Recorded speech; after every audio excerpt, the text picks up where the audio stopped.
Episode 309. What's going on inside? Lila's body fell straight back. The glass in her hand fell on the carpet, and the red liquid was quickly absorbed. Jake glanced at her with cold eyes, looked around, and opened the window. The wind was very strong that evening.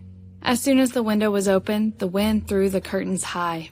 He looked down and found he was very high up.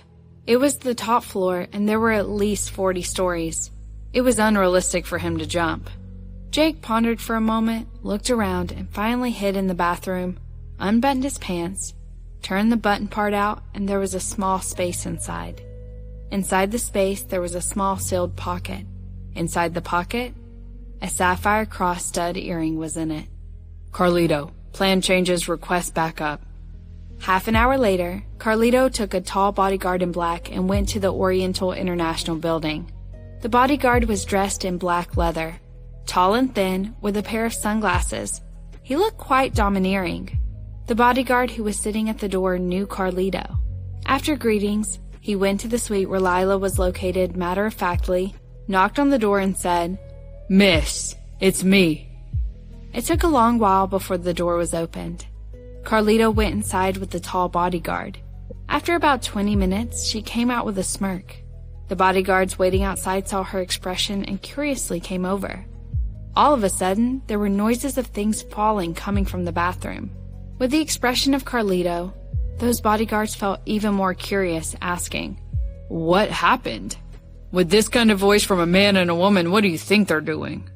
With a look of, "You really don't know anything," he gave the bodyguards a stare. "Stay put. Go in only when necessary. Don't bother them without something important." The bodyguards looked enlightened and laughed at the same time. Carlito led the bodyguard he brought back into the elevator and quickly went down. The room was quite soundproof, so the bodyguards did not go in until the next day. The captain of the bodyguards team received a call from the management. After picking up, he immediately heard a violent voice. "Where's Spencer? Where's the damn woman?" "She's been in a room with..." "Let her answer the phone, no matter what she's doing. She needs to give me an explanation immediately. Overnight, the 5 or 6 sections she is responsible for are all caught by the police. Do you know how much loss we have suffered? Not just that. Those bastards have found the headquarters from those clues. How can she solve this problem for me?" The bodyguard shuddered as he understood the severity of the matter. Ignoring the privacy of his superior, he immediately swiped the card and opened the door. After entering, he found that there was no Lila in the room. How come? They couldn't still be doing it, right? The bodyguard was shocked. He quickly went to the bathroom and turned the doorknob. Inside, Lila and a man with only one pair of underwear were tied up. Their mouths were both sealed with several layers of tape. Seeing him coming in, they both struggled for help. The captain of the bodyguard team was shocked and his face turned pale. "Damn it, we're in trouble." Carlito led the bodyguard down the elevator. Under the gaze of the receptionist, he walked out of the building calmly. When returning to the car, he finally became relieved. There was a driver in the car who was a colleague of Carlito's. There was no big change in the look of Jake. After getting in the car, he removed his sunglasses and commended in a powerful and dignified voice, "Drive." The man didn't feel much about Jake, but it was very uncomfortable to hear such a command at this moment. However, seeing that his supervisor did not have any objection, he quickly started the car and slowly left the Oriental International Building. It was now 23:05 Beijing time. "Carlito, we're already compromised. They thought that I was the head, but you have already exposed yourself tonight. We can't go back to Lila. Now we have to split up. You go back now to arrange for the busting." Hearing that, Carlito looked solemn and said, "Are we starting right away? Have you finished the thing that you said you were going to do?" "Not yet, but almost there. It can be done in probably 2 days. 2 days.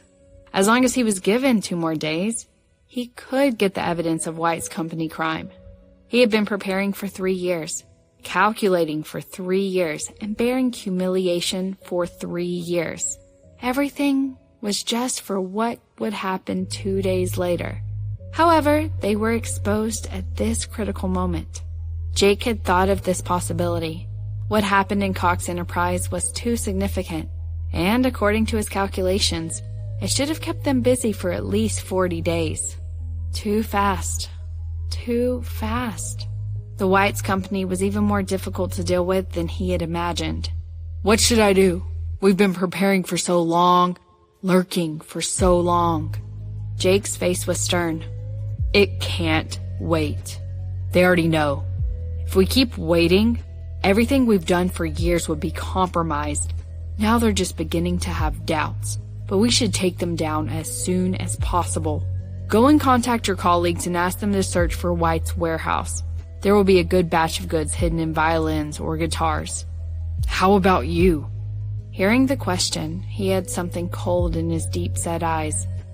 Slowly he said, I will go see them. Miranda Young was breastfeeding the baby. The baby was only more than a month old. Her crumpled skin had become smooth.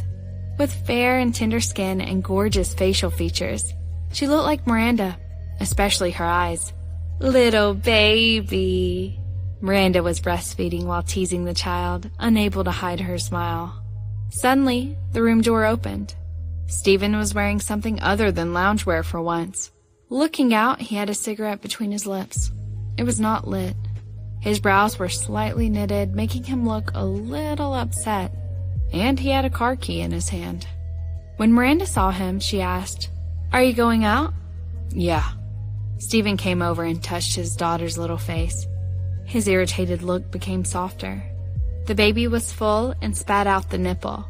Turning away, she had her little tongue put out and her fist up in the air. Stephen saw his adorable daughter and showed a happy smile. He took his daughter and kissed her on the cheek. She looks like you. Miranda put her shirt down and glanced at him with disdain. We're lucky she looks like me. If she looks like you, she will not look good at all.